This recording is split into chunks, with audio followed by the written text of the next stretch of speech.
Did you give up on these games too early? Well, it's time to see what you've been missing out on. Come on. Know a place we can talk where ears won't prick up to listen. Hello and welcome to the channel. We love a good underdog story here at Logitech G.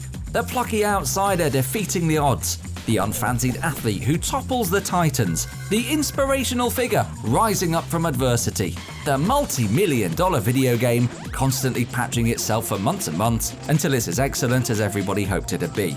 Just brings a tear to the eye, you know. Get a load of this one. And there are some real turnaround stories in recent years. And then there are the games that were actually pretty excellent in the first place and then got even better while your back was turned. Sneaky. We'll just throw in a quick call out to subscribe to the channel for new videos from us every week. And now, let's get to the games that got way better after they were released.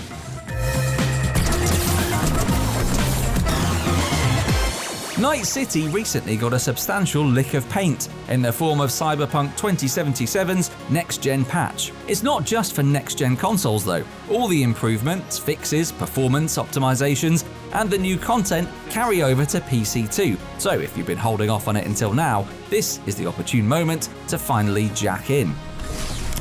You peruse and choose while I scan. See what's going on inside. As well as a bunch of bug fixes and frame rate boosts released beforehand, returning players will now find new weapons and apartments for V, a total gameplay rebalance, and a hairdressing mirror where you can change V's appearance whenever you like.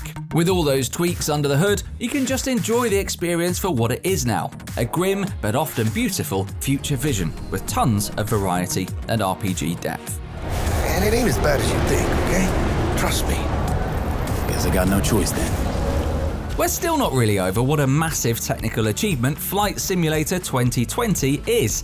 All of planet Earth to fly over, in retina massaging detail, like the ultimate virtual sightseeing tour.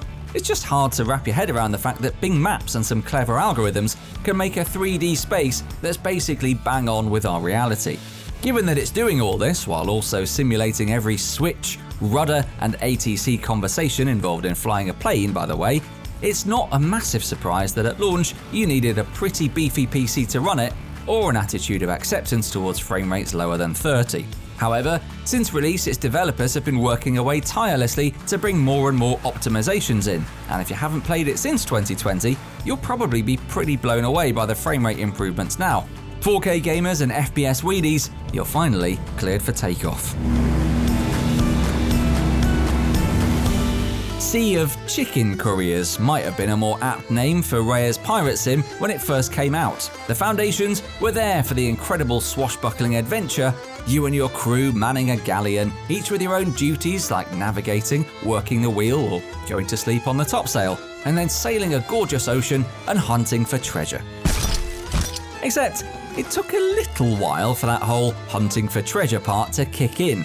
If you played the game way back when it launched in 2018, you might have fond but baffling memories of sailing to remote islands to capture chickens and then ferrying them back to sell at the harbour. Now, maybe we slept through the bit where they did that for months on end in Pirates of the Caribbean, but it doesn't seem like typical pirate fantasy behaviour. Flash forward to the present day and it's a different adventure altogether, one with sea beasts and epic raids, actual Captain Jack Sparrow, and a lot more narrative to hold it all together.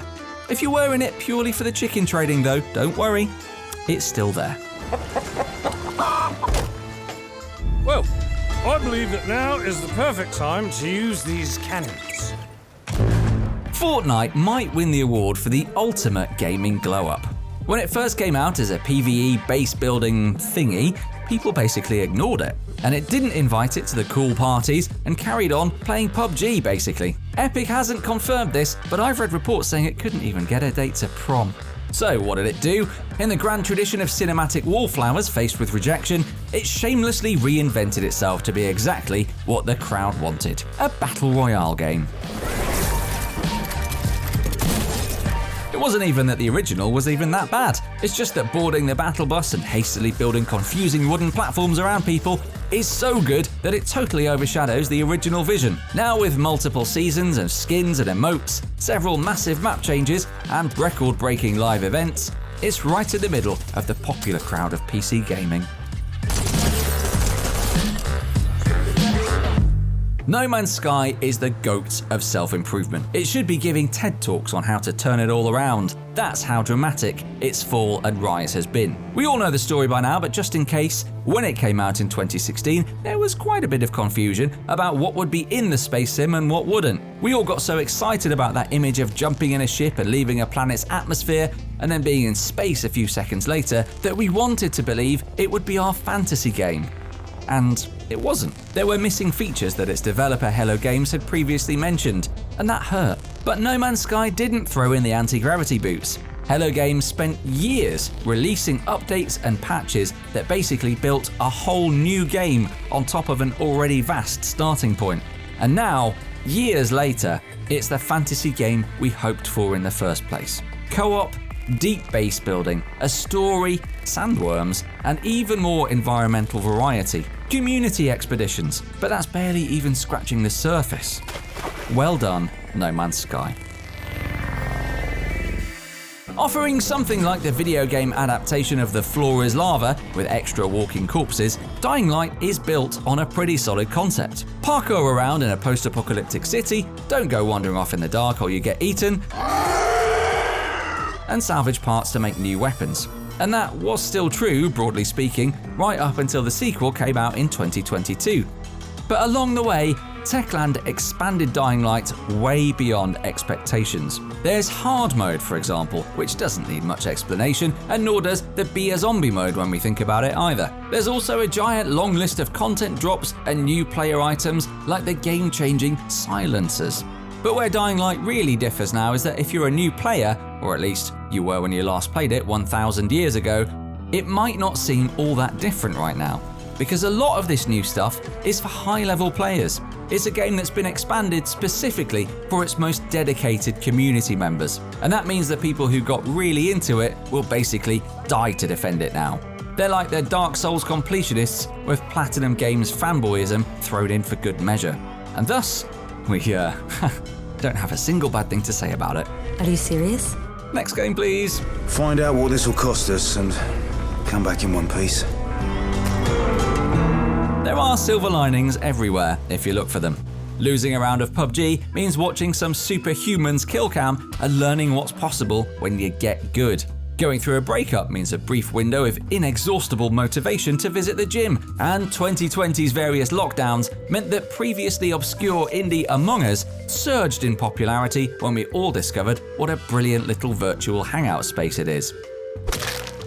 In fact, the game got so big that developer Innersloth scrapped plans for a sequel and instead focused on making the existing game bigger and better. So now in 2022, there's a new map called Airship, new player roles including Scientist, Engineer and Guardian Angel, and a new type of imposter, the Shapeshifter. Pretty sus indeed.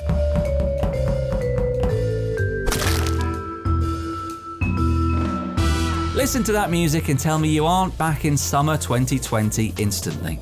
It's like a Chuck E. Cheese party that never ends. And like Among Us just a minute ago, it provided a much needed place to get together in groups when it arrived in 2020. Since then, developer Mediatonic has absolutely exploded the number of events. So if, like a lot of players, you haven't had a spin on the whirligig or fallen foul of the mob in Seesaw for a while, you'll be surprised by just how much more there is going on here now. 6 seasons of content, in fact, all with their own themes like medieval gauntlets and Tron-like races. Does it still make us throw our heads back and scream into the sky once every 7 minutes? Yes it does. But we love it more than ever.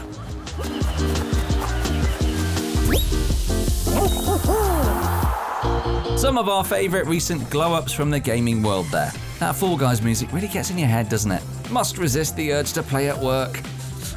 Okay, look, while we're wrestling with our hexagon demons, like this video if you enjoyed it, tell us about some other games that have improved drastically since release down in the comments for us to check out, and remember to subscribe to us to join the gang.